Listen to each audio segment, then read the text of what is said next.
Okay, day number 11, but it really is day number 10 because yesterday we had to fix a lot of shit.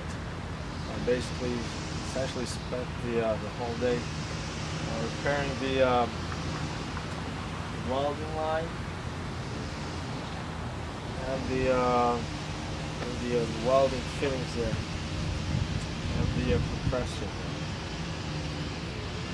Silly, but these things do take a lot of time. But anyways, I'd like to show you today what I have here. And here's the massive grinder, 7-inch grinder by a Black & Decker, standard 7-inch flexible disc. It's actually called a sander. This is sander. 110 volts, 6 amps, 4,200 RPM, 4,200 RPM. That's relatively low. Okay? But in this case, since I'm going to use this grinder to remove some of the excess body filler, the low RPM is actually good because if it's too fast, then it's hard to control and it's easier to make big gouges on the body that you have to fill it in again and so on. So this makes sure it's this looks pretty aggressive, but once you're on top of there, it's relatively it's not very abrasive. And but what I'd like to discuss now is that this thing here, this disc here, it's not actually a disc, but I didn't know the name of it. I mean, most of you, as for myself, am more familiar with either a common grinding disc or a cutoff disc, which is basically just the same as this but thinner. Alright, I'll show you.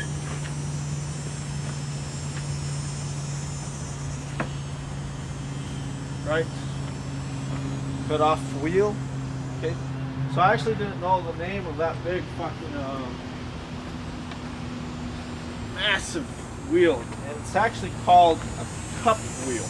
Okay, a cup wheel because it's actually shaped like a cup, right? And the good thing is that this space here in the middle means that you get an even grinding, right? Just remember I talked about the speed goes to 0 at the very center.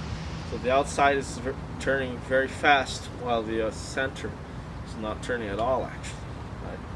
So remember I made the demonstration. I'll just do it here again. If I put my finger here on the edge, it's going to hurt. I'm not going to cut it off, but it's going to hurt if I leave it there too long. But if I leave it at the very center, nothing's going to happen there. Okay?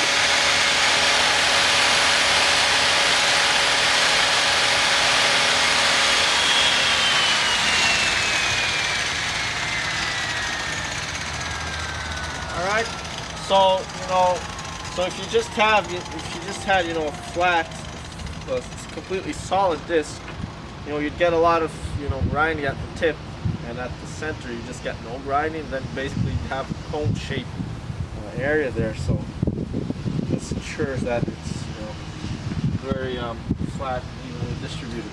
But anyways, another thing I'd like to tell you, this cup disc here. It originally came with a vertical grinder, Top Cat brand vertical grinder. I'll just show you what's in a second, and it's an air grinder. Okay, so it had a half-inch NPT hose on it. NPT, I think that's what. Yeah, NPT. So your regular compressor hose. A regular compressor hose is 1/4 inch. So that hose for the grinder that I'll show you in just a second is double the width. Same pressure, you can use the same pressure, same compressor, but it's just double the width. And what that means is that there's a lot more air, twice as much air going through it, and twice the force Well, the problem with that is that I don't have, massive, industrial 600 volt compressor. I just have two, they're pretty good compressors, but they're 110 volts. And they are, one's a 20 gallon, the other one is 30 gallon, I think. I'll show you here in just a second. They're fairly big, compared to the shitty ones they sell at like Home Depot or whatever. But the problem is, even when I'm just using a regular palm sander, jitterbug sander like this, 1/4 inch, it still uses a lot of air. But since both the compressors are on, they're both on. Okay, they're connected to each other. So basically, I have one big compressor. Okay, two big compressors stuck together, right, making one big compressor. But I'll show you the grinder in just a second.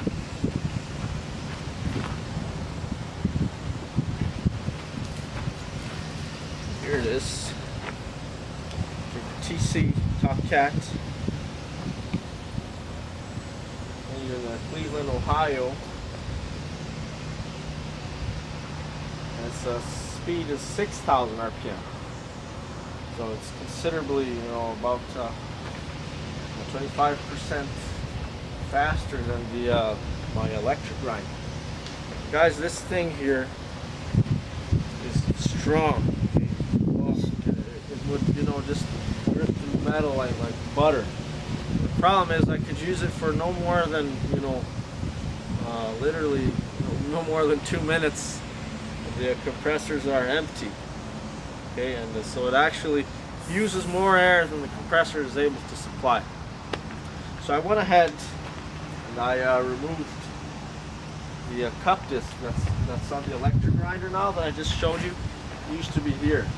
Okay, it's the same thread, 5/8 11 thread, same thread, same size here. So that was very good. I could just remove it from here and put it into the electric grinder. Right, so if you're looking to buy these kind of things,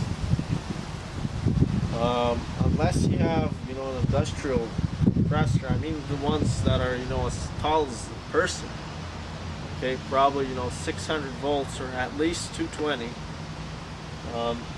you're not going to be able to use this. Okay, I have it around here because I said, well, maybe there'll be an application where I just have to do a lot of grinding, so metal. But like I said, I've never actually had to use this yet. It's never been used. So unless you're, like I said, once again, unless you have a massive compressor, you're not going to be able to use these, or a very high CFM compressor. So you're not going to be able to use this. But I was able to use the grinding wheel, and once again it's called cup wheel, cup grinding wheel. I believe some places call it flaring wheel as well.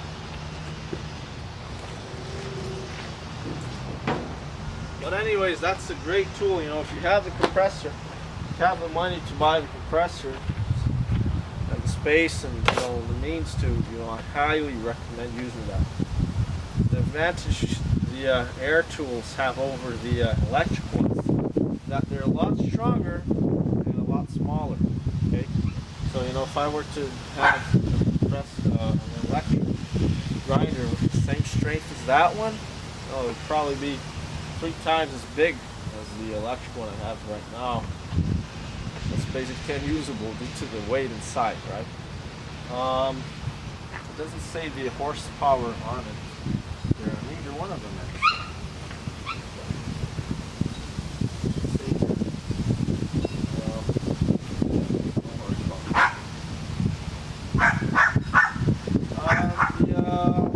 The brand here of this cup wheel is called Radiac. R-A-D-I-A-C.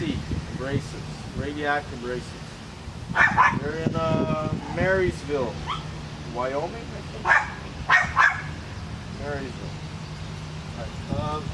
And this is fairly old. I don't know if they're still around, but anyways, that's what I have there. Try something else. That's pretty much it. I'm gonna do some more grinding. And I'd like to talk about the grinding of the bodywork. You know, I've seen some videos on the internet. These guys they're talking about the situation. I'll grind off a little bit. I'll talk about it.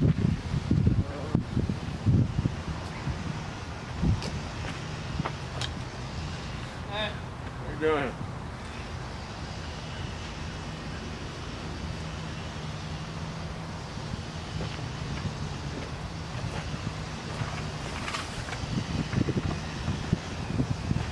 The relatively low RPMs with this is actually good for this application. That's the advantage of the electrical over the air grinders, you know. It's just electricity, so you're never going to run out. You're never going to have to stop. It's much more efficient.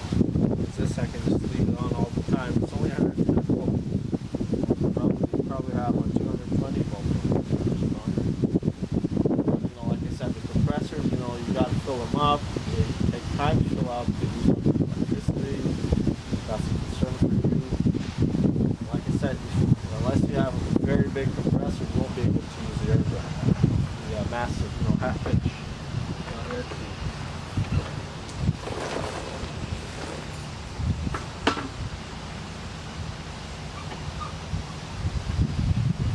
This is, you know, absolutely great for grinding off, you know, old paint and rust spots.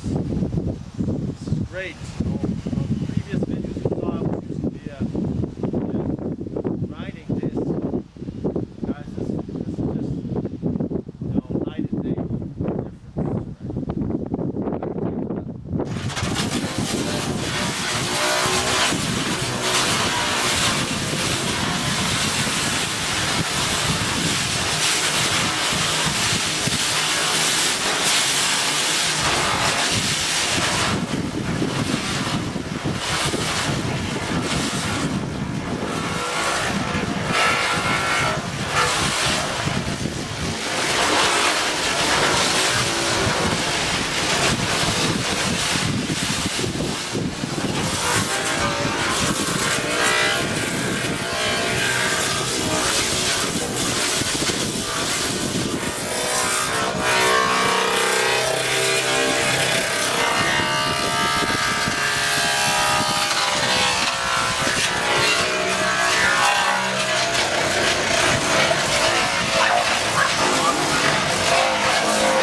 what I'd like to talk about now is the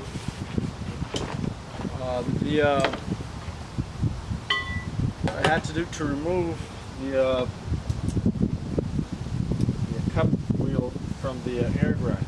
Okay, and if you've ever changed the a common flap wheel or a common grinding disc on one of these electric grinders, you know that there's a button that you press and it'll lock the wheel.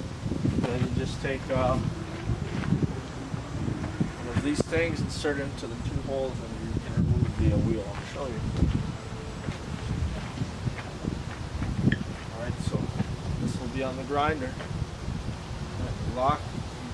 Sometimes you've got you have to turn the wheel by hand, find the locking spot. And once it's locked, you hold the button, it's locked.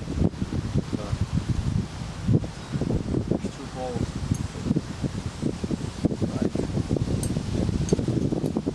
Right.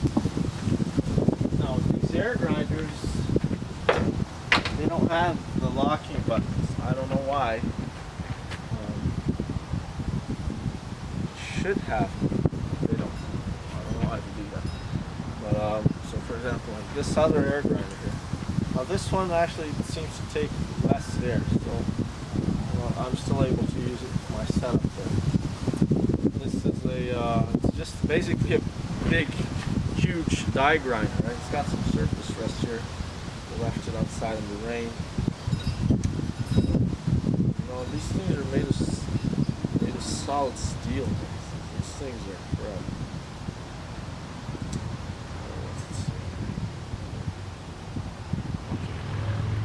Anyways, you see, they don't have a locking piece here. So in order, this one fortunately has a. This one's sort of different. You remove this bolt here, right? But you still have to hold this by hand. Right? So you got to make sure it's vital that you don't tighten it too much.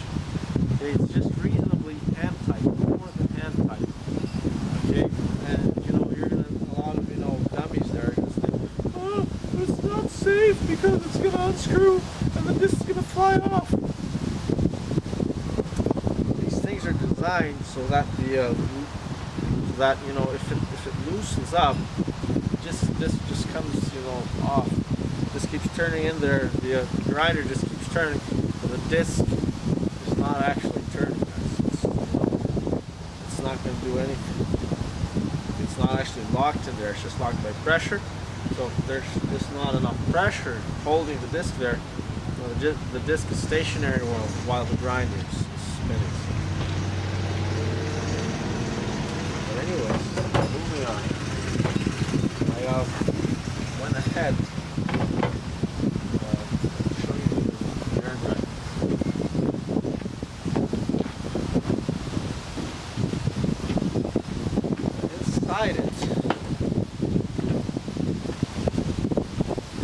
There's a big hex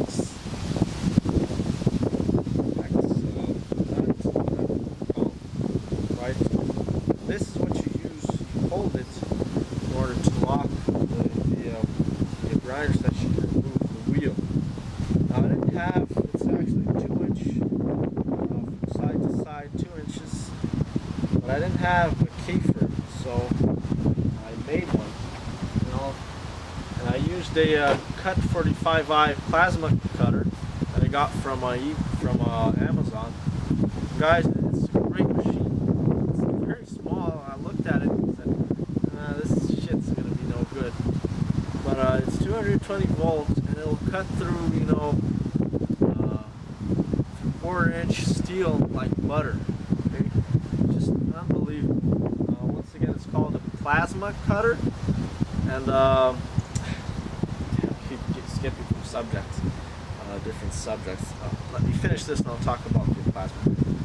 But anyways, I used the plasma cutter to make this slot on just a regular piece of metal that I had laying around. And then I put it in here.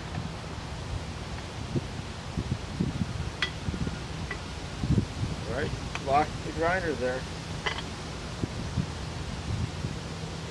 Then by hand, I just remove the wheel, and it's a normal thread, right hand thread. So to loosen it, you're looking at it just as I am right now. Loosen it basically from right to left.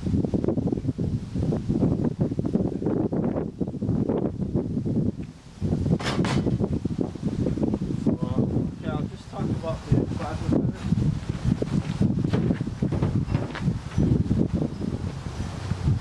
Now, plasma cutter, it uses air to cut through metals. It's unbelievable, guys. When I found out about this machine, I sort of thought it was a joke. Air, using air to cut metal, that's ridiculous. But it's true, guys. It's actually, it uses air to cut through electricity.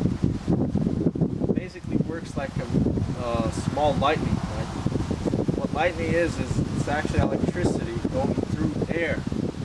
So the plasma cutter does pretty much the same thing, same principle. I'll just bring it over.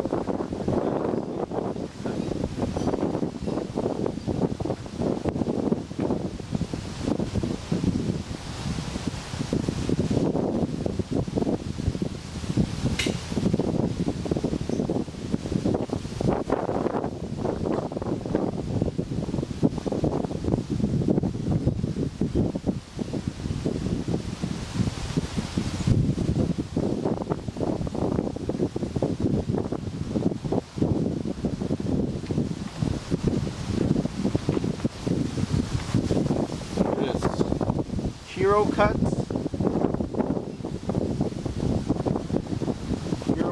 45.5, 220 volts. You can see it's a very small machine. It's about the length of my forearm here. Here's a connection for the compressor, regular 4-inch compressor, NPT hose. And this is actually pretty light.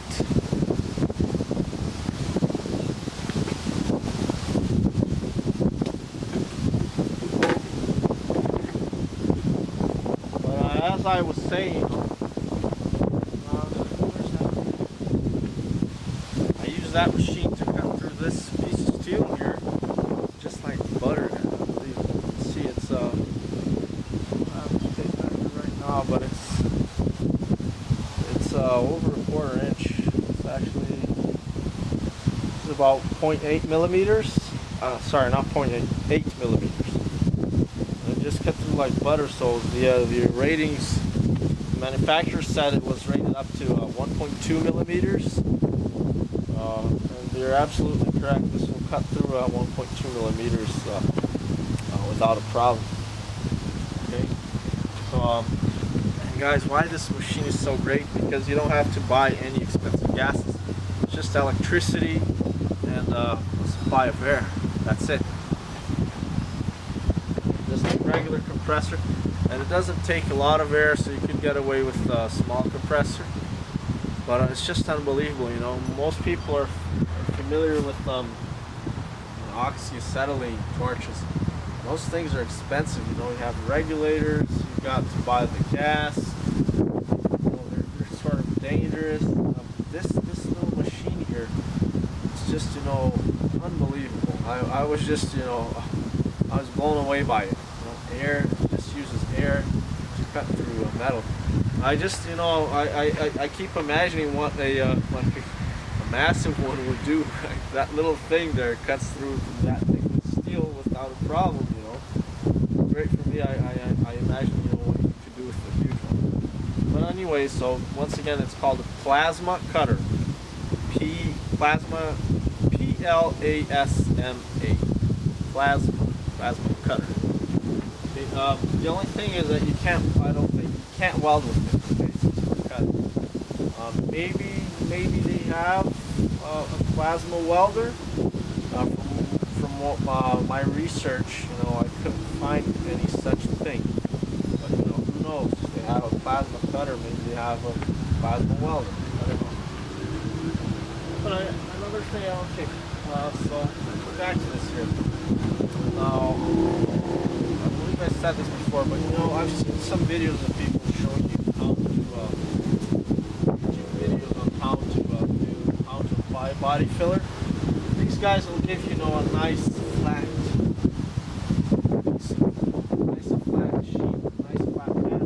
sheet metal, with a little ding in it or a little hole, and you know they'll give you ideal situations. That's just unrealistic. This car, there's a lot of curves here. Obviously not here, but it's not there. There are curves here, curves there.